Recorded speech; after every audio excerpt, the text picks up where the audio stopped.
Allora, anche oggi praticamente è un processo farsa, siamo qui a Brescia tutti presenti in centinaia con le nostre bandiere per difendere la richiesta che gli italiani vadano fuori dal territorio, un processo farsa fatto proprio dagli italiani che se ne avanti 3 ore, 4 ore per niente, dove si sta a ricusare il giudice, si sta a ricusare perché vuole cambiare i capi di imputazione, perché parla che indipendenza del terrorismo, io pareggia peso dell'ISIS e peso delle Brigate Rosse e niente, andiamo avanti, si sta spostando tutto al 26 giugno, 26 giugno alle ore 9:30, altro lunedì, e altra corsa, skate nostri che vengono spesi per ore, skate tempo che spendiamo gli altri, e cerca sempre di far sì che gli altri si calmemo, che gli altri invece gli altri andiamo avanti perché se è giusto che è ora di finirla, se è giusto che l'occupatore vada fuori dai coglioni, viva San Marco!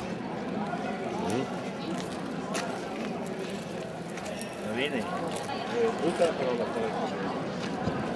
Ecco signora. Devo ringraziare perché siete grandissimi, siete forti, siete tanti e state dando una solidarietà molto importante a noi, perché Dodore appunto ha intrapreso questo sciopero della fame e della sete dal giorno in cui è stato arrestato, mentre andava a costituirsi in carcere, quindi il giorno era la nostra festa per la Sardegna, perché il 28 aprile è Dia della Sardegna e lui è stato comunque detenuto da quella giornata, si è dichiarato immediatamente detenuto politico belligerante e quindi è 18 giorni che non mangia e non beve. Oggi è stato potuto portare in udienza perché i medici del carcere hanno fatto una flebo, altrimenti non avrebbero dato l'autorizzazione in nulla osta a presentarsi qui. Quindi le condizioni sono serie, sono gravi, chi l'ha visto in udienza avrà potuto vedere che era veramente provato, molto debole, bruttissimo colorito, per cui le sue condizioni stanno peggiorando sempre più in fretta. Ho chiesto al giudice che lo facesse in qualche modo ricoverare qui a Brescia qualche giorno per potersi reidratare, non è stata accolta questa richiesta, quindi oggi lui rientra comunque in Sardegna. Rientra in Sardegna. Che fa fare il viaggio? Gli fa fare il viaggio, se avranno la disponibilità del volo partirà oggi, altrimenti appena avranno la disponibilità dovrà rientrare a Oristano in carcere. Per questo io chiedo a tutti quanti voi la solidarietà, l'impegno, il sostegno che non c'è mancato da parte vostra fino ad oggi, lo vedo qui con tutte queste bandiere, con la nostra bandiera dei 4 amori, con lo striscione a favore della libertà di Dodore. Su tutto questo, per tutto questo io vi ringrazio, vi chiedo di continuare a tenere alta l'attenzione e la solidarietà per Dodore, perché d'ora in poi ogni giorno che passa potrà essere sempre più pericoloso, sempre più rischioso per le sue condizioni. È importante per lui sa che siete comunque vicini, che siete presenti, io lo informo sempre di qualunque cosa voi facciate, grazie a Patrizia, grazie a tutti voi. Ripeto, stateci ancora vicini perché è la cosa più importante in questo momento. Grazie a tutti. Dodore! Libero! Dodore! Libero! Dodore! Libero! Libertà alla Sardegna e al popolo veneto! Liberi! Udienza dove il giudice doveva pronunciarsi in base alla requisitoria del pubblico ministero che non ha fatto in aula, ma molto probabilmente gliel'ha consegnata scritta a mano. E cosa è successo? Invece di pronunciarsi nel dibattimento, l'avvocato Lorenzo Fogliata, giustamente giuridicamente parlando ha fatto una cosa corretta, ha chiesto la ricostruzione del giudice. Perché? Sapete benissimo tutti che nell'udienza del 17 di marzo il giudice a chiusura, cosa più grave, non è stata messa neanche a verbale, cosa che invece tutto quel che succede viene detto dentro l'udienza, deve essere verbalizzato. Il giudice invita, testuali parole, caldamente il pubblico ministero a riformulare le accuse.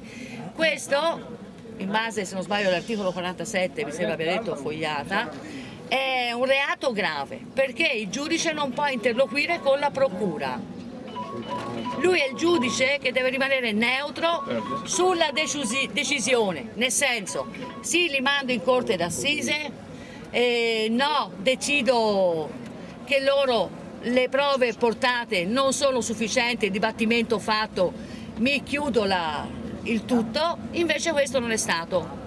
Giustamente lui dice riformula le accuse, giustamente Fogliata dice questo non può essere, perché se lei ritiene che il pubblico ministero debba riformulare le accuse vuol dire che non esistano i reati contestati, quindi la doveva chiudere direttamente.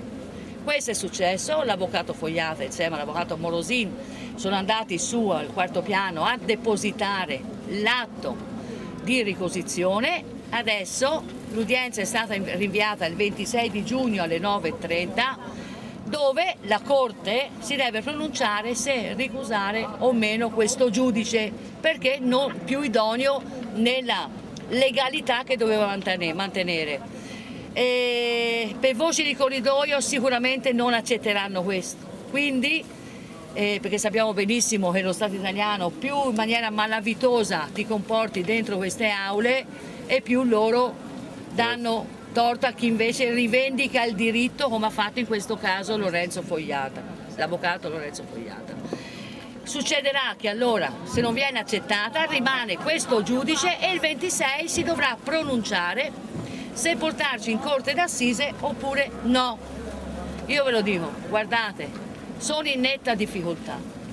La difficoltà oggi gliel'ha fatta notare l'avvocato Fogliata e ha fatto bene, perché il diritto è il diritto e quando uno lo viola, anche se è un giudice, bisogna farglielo notare. E darà ancora più peso se questo giudice non viene cambiato, mi assumo la responsabilità di quel che dico, alla maniera manigolda e farabutta di operare dentro le aule di giustizia italiana. Un processo politico, non giuridico. Detto questo, ricordiamoci una cosa, noi siamo nel giusto, la via è tracciata, qualsiasi decisione venga presa, lo Stato occupante italiano sui territori veneti occupati e non solo, in questo caso nominando il patriota sardo Doddo Meloni, portato in manette e in lettiga dopo 20 giorni di digiuno e senza bere assoluto, va bene, non ha avuto il coraggio questo giudice di concedergli il ricovero prima della partenza. La linea è tracciata, ci libereremo di questo Stato occupante prima di quanto pensiamo, sono in netta difficoltà, ve lo posso assicurare, mantenete fede ai patrioti. Mantenete fede al vostro senso di libertà. Lo so, io vi ringrazio, so che è difficoltoso tutte le volte venire qua a Brescia, perché ognuno di noi ha il brutto vizio di lavorare, perché siamo gente onesta, non siamo mica manigoldi, non siamo persone che va a rubare negli appartamenti alle persone. Noi lavoriamo. San Marco!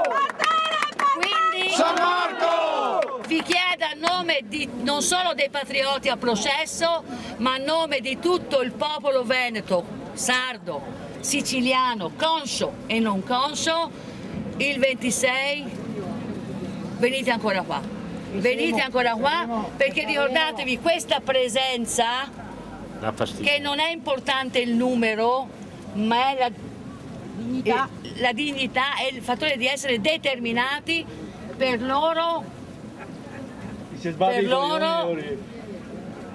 è devastante. Vedere queste bandiere per loro è devastante, quindi vi chiedo un ultimo sforzo il 26 di essere presente a sostegno prima di tutto della vostra libertà. Guardate, il diritto alla libertà è un diritto naturale per nascita, oltre che sancito dal diritto internazionale e ratificato da loro stessi.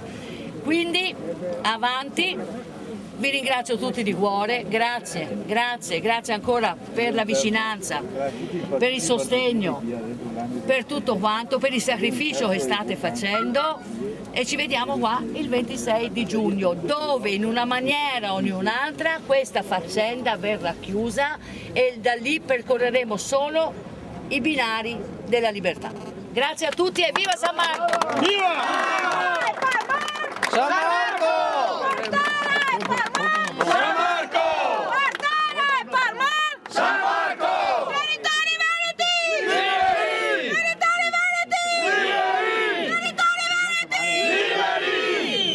Il popolo veneto dal popolo sardo da parte nostra, con amore e fratellanza. Senz'altro un onore riceverlo da te, Patrizia, da tutti quanti voi. Sarà esposto in ogni nostra iniziativa, in ogni nostra manifestazione, per ribadire proprio la vicinanza e la fratellanza. Assolutamente. Oltre l'amore e l'affetto che io ho personale con Salvatore. Bene, grazie ancora. Libera!